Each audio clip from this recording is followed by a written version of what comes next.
आज हम बात करते हैं एक कहानी के माध्यम से। सभी से हाथ जोड़कर निवेदन है कि आप 5 मिनट का टाइम जरूर निकालकर सुने, प्लीज। अरावली, राजनीति के बीच दबती एक पहाड़ी।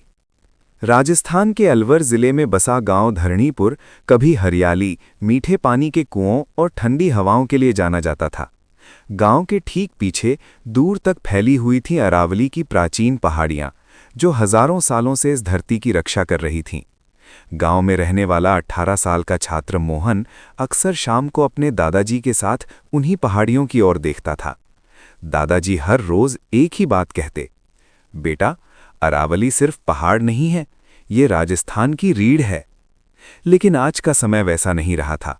कुएं सूख रहे थे, गर्मी बढ़ती जा रही थी और हर साल धूल भरी आंधियां ज्यादा तेज होती जा रही थीं। मोहन के मन में सवाल उठता, अगर अरावली इतनी जरूरी है तो फिर उसे नष्ट क्यों किया जा रहा है। एक दिन स्कूल में पर्यावरण विज्ञान की कक्षा में मास्टर जी ने चर्चा शुरू की। उन्होंने कहा, आजकल खबरों में अरावली को लेकर राजनीति हो रही है।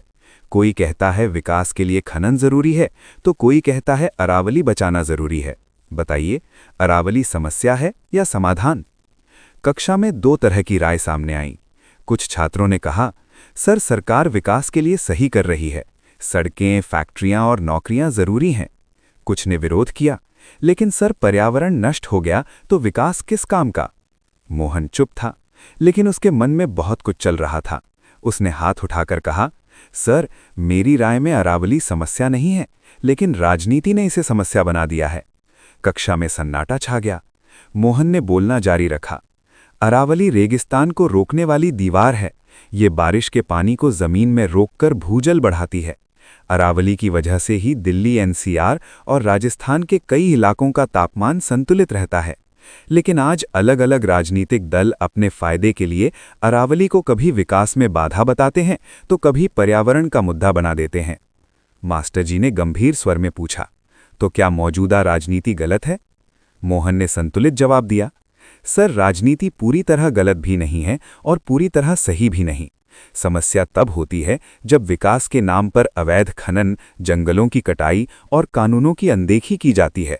सरकारें आती जाती रहती हैं, लेकिन अरावली अगर चली गई तो उसे कोई वापस नहीं ला सकता। स्कूल से लौटते समय मोहन ने देखा कि पहाड़ियों पर बड़ी बड़ी मशीनें चल रही थीं।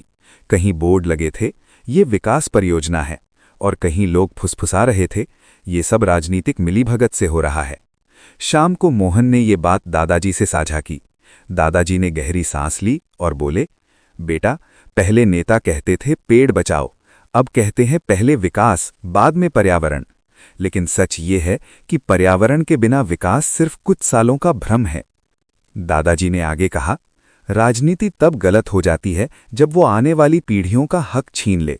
अगर सरकारें सच में सही होती तो विकास के साथ संरक्षण भी करतीं। अगले दिन गांव में एक राजनीतिक सभा हुई। नेता ने मंच से कहा, अरावली में प्रोजेक्ट से रोजगार मिलेगा, ये जनता के हित में है। मोहन भीड़ में खड़ा था। उसने देखा कि सवाल पूछने वालों को अनदेखा किया जा रहा था। उस क्षण उसे समझ आ गया कि असली लड़ाई सत्ता की नहीं, जवाबदेही की है। कुछ दिनों बाद मोहन और उसके दोस्तों ने मिलकर स्कूल में एक जागरूकता कार्यक्रम किया। उन्होंने बताया कि अरावली बचाना विकास के खिलाफ नहीं है, लेकिन बिना नियमों के विकास विनाश है। राजनीति को अल्पकालिक लाभ नहीं, दीर्घकालिक भविष्य देखना चाहिए। कार्यक्रम के अंत में मोहन ने कहा, अरावली पर हो रही राजनीति हमें बांट सकती है, लेकिन अरावली को बचाने की जिम्मेदारी हमें जोड़ सकती है। उस शाम दादाजी ने मुस्कुराते हुए कहा, अब मुझे भरोसा है कि अरावली पूरी तरह खामोश नहीं होगी। अरावली आज भी खड़ी है, लेकिन सवाल ये है कि क्या हम समय रहते सही फैसला लेंगे या राजनीति के शोर में उसकी आवाज खो जाएगी।